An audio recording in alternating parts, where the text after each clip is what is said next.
Hello guys, तो स्वागत है आपका एक न्यू हॉरर वीडियो में। टू वीडियो एंड तक देखना और कैसा लगा वो कमेंट में बताना।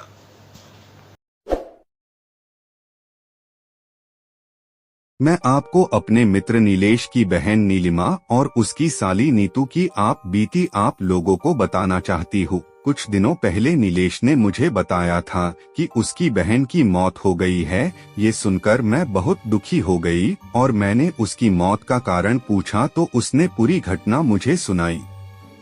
कुछ दिनों पहले नीलेश उसकी बहन नीलिमा और साली नीतू के साथ कहीं घूमने गए थे। नीलेश की बहन और नीतू दोनों बहुत अच्छी दोस्त थी। लौटते वक्त काफी रात हो गई थी। रास्ते में उसकी बहन की तबीयत खराब हो गई थी। उसे काफी ठंड लग रही थी।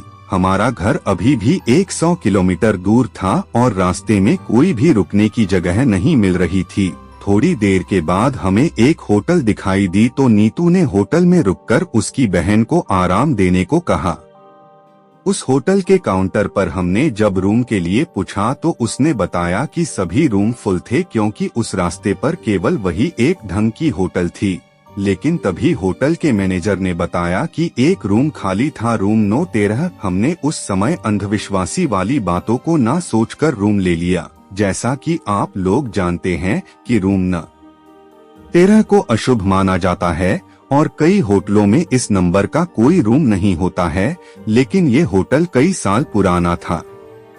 जैसे ही वो तीनों उस रूम में गए तो उन्हें नेगेटिव एनर्जी महसूस हुई। उस रूम की कंडीशन तो ठीक थी, लेकिन ऐसा लग रहा था जैसे बरसों से यहाँ कोई रहने नहीं आया हो। उन्होंने कुछ ज्यादा नहीं सोचा।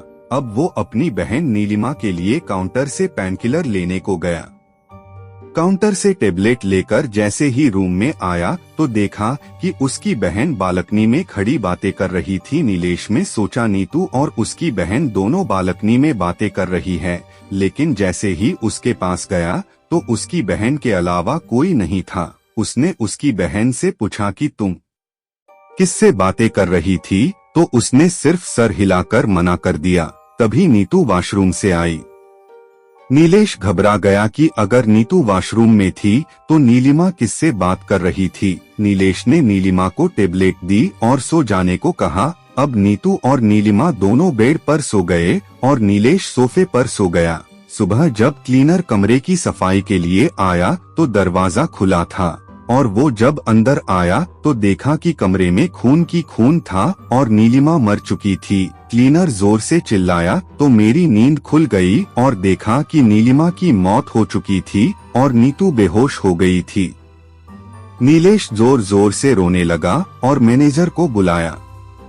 मैनेजर ने तुरंत एम्बुलेंस को बुलाया और दोनों को हॉस्पिटल ले गए। नीलिमा तो मर चुकी थी, लेकिन नीतू को थोड़ी देर में होश आ गया। जैसे ही नीतू को होश आया तो उसके पीछे उसकी बहन की आत्मा थी जो उससे बोल रही थी, तूने मुझे मार दिया। यह कहकर वो गायब हो गई। नीलिमा काफी बुरी तरह डर गई। अब नीलेश में नीतू से सारी घटना पूछी तो उसने बताया कि रात को जब मैं पानी पीने उठी रात तो देखा नीतू फिर से बालकनी में बैठी थी और कुछ बड़बड़ा रही थी और मैं जैसे उसके पास गई और उससे पूछा कि वो यहाँ क्या कर रही है तो उसने मुझे जोर से धक्का दिया और मेरा सर दीवार से टकरा गया और मैं बेहोश हो गई और इसके अलावा मुझे कुछ याद नहीं है। जैसे ही नीतू हॉस्पिटल से छूटी तो वो नीलेश के साथ उस होटल में गई और उसने काउंटर पर मैनेजर से बात करने को कहा तो उसने बताया कि आपकी घटना के दूसरे दिन मैनेजर की मौत हो गई थी। वो दोनों शॉक हो गए। उन्होंने क्लीनर से माजरा समझने की कोशिश की तो उसने बताया कि आप जिस रूम में रुके थे वो प्रेत बाधित था और रात में वहाँ कोई नहीं रुकता है, लेकिन मैनेजर ने पैसों के चक्कर में रूम आपको दे दिया। इस रूम में पहले भी 2 मौतें हो चुकी है। अब सारी बात नीलेश को समझ में आई। इस घटना के बाद नीलेश काफी सदमे में चला गया और कभी किसी होटल में नहीं रुका। तो मित्रों, आपको आगे ऐसी ही मेरे मामा के साथ बीती घटना को अगले अंश में सुनाऊंगी। धन्यवाद।